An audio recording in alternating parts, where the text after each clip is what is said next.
All right, welcome everyone to my Sunday Stock Watch. Hope you all had a wonderful 4th of July and a wonderful long weekend, but it is unfortunately time to get back to work. So let's first things first check out what overnight market is looking like.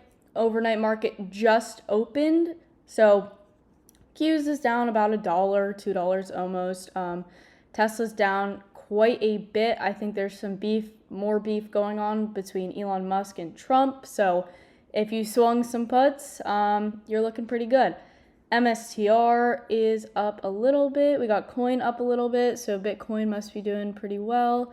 Same with Mara. But yeah, we'll go over all of these real quick. And yeah, but let's first things first start off with some economic calendar. So Monday, I know this week is not a big week for news, which is amazing. Finally, we get some calmness in the storm.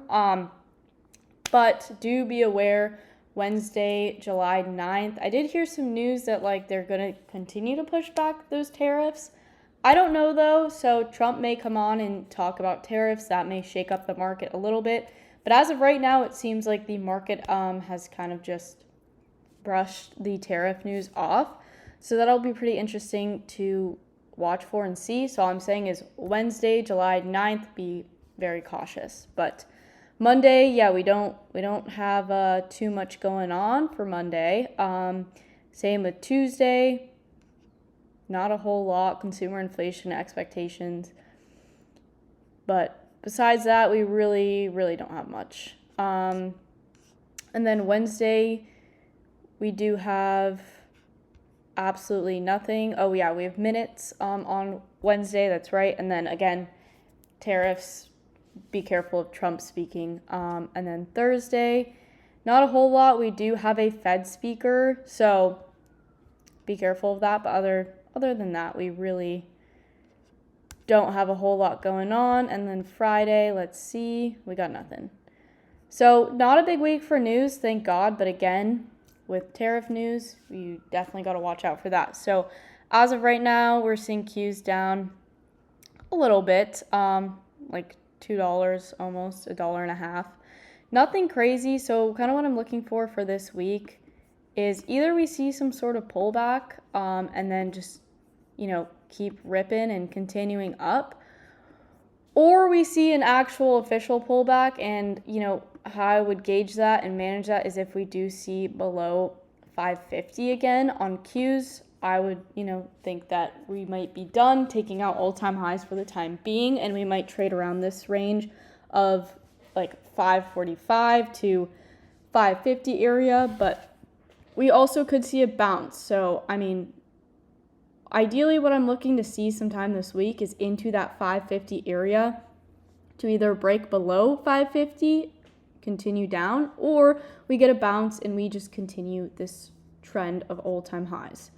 Next thing we'll take a look at, there's a lot going on here. Let's remove all of these. Okay, SPY, same sort of thing, except with SPY, I'm looking to see back below this 620 area, and we could see, us trade between 620, 615, 610 area, depending on, how hard we do fall below 620. If we do get a real pullback, it'll really depend. Currently, SPY's trading at 623, so not super crazy, but yeah, 620 area to 618 is kind of what I'm looking for, to either see us get a bounce from that area and continue up, or we break below it and start to see a bit of a pullback from this crazy all-time high market.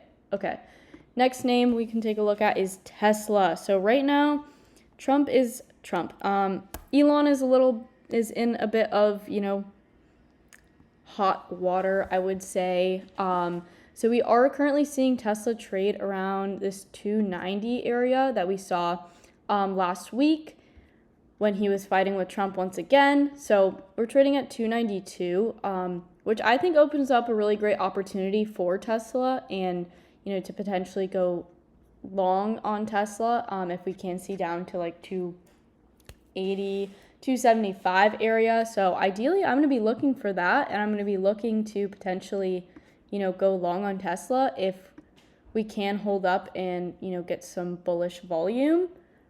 But as of right now, just remember we are currently trading within this range right here. And if we do continue below here, we could ultimately continue down and see Tesla back below 270, which is what I don't want to see. But yeah, if we do get that bounce, if we do get a strong hold from 270, 285 range, I would be looking for Tesla to reach back above 300 and continue to 310 potentially. But yeah, next thing is NVIDIA. So of course, NVIDIA, as we know, all-time highs as well. So I think NVIDIA is currently sitting, let's check it out. NVIDIA is currently sitting at, where the heck is NVIDIA?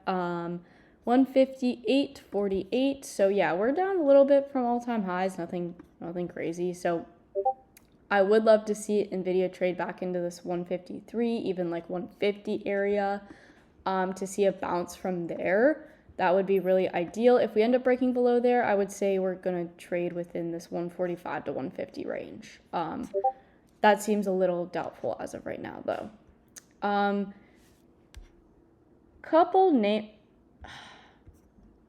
don't know why that just did that. Couple names that I'm also looking at is Meta. So Meta has kind of been trading around like this 700, 720 area.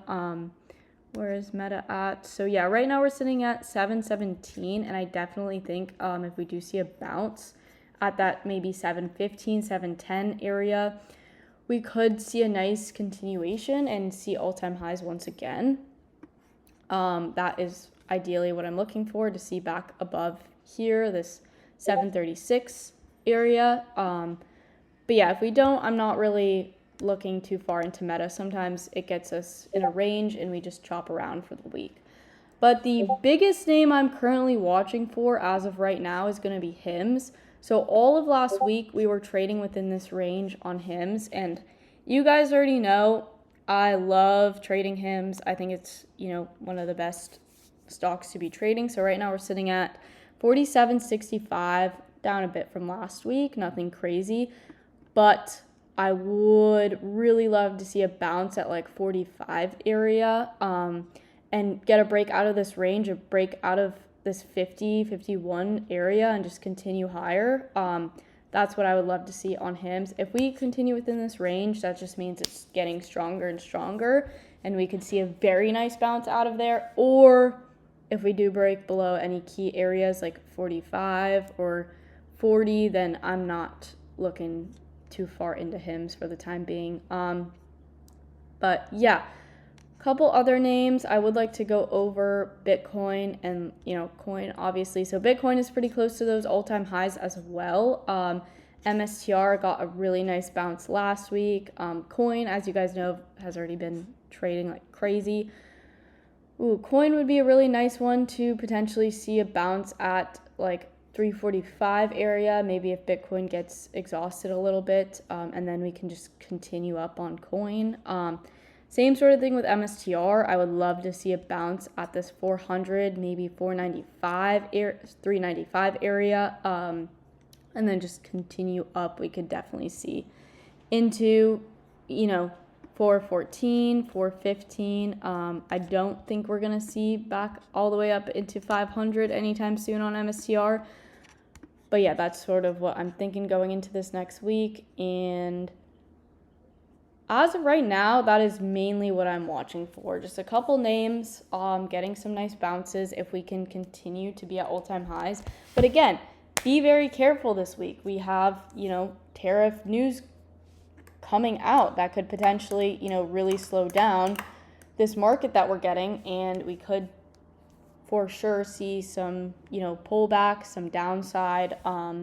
So be careful when we're trading at these all-time highs areas. And another thing I definitely want to say is don't try to short the top. Don't try to be a hero and think that the top is in and this is where I'm going to short. And, don't try to do that, because an all-time high market does not, most of the time, all-time highs just don't really make any sense, and you can't try to compete it with logic and try to short because you're like, oh, I know everything's going to go down for sure.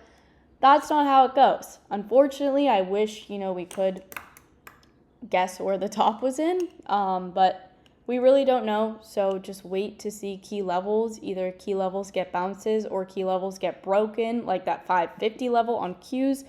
So just wait it out and see what happens. But yeah, anyways, thank you guys so much for watching my Sunday stock watch. Hope you guys have a magical, wonderful week in the stock market, and I will see you guys all later.